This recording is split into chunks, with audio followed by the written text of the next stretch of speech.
You ask Tiger to solve.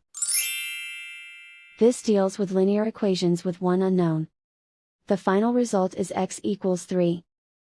Let's solve it step by step. Simplify the expression. Simplify the arithmetic. Group all x terms on the left side of the equation. Add 3x to both sides.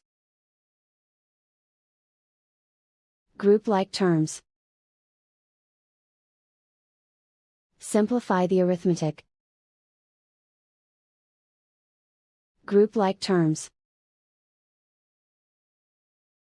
Simplify the arithmetic. Group all constants on the right side of the equation. Subtract 6 from both sides. Simplify the arithmetic.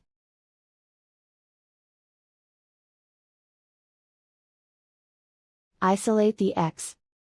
Divide both sides by -4.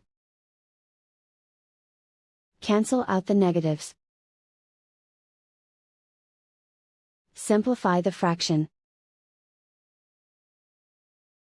Cancel out the negatives. Find the greatest common factor of the numerator and denominator. Factor out and cancel the greatest common factor. And so the final result is x equals 3.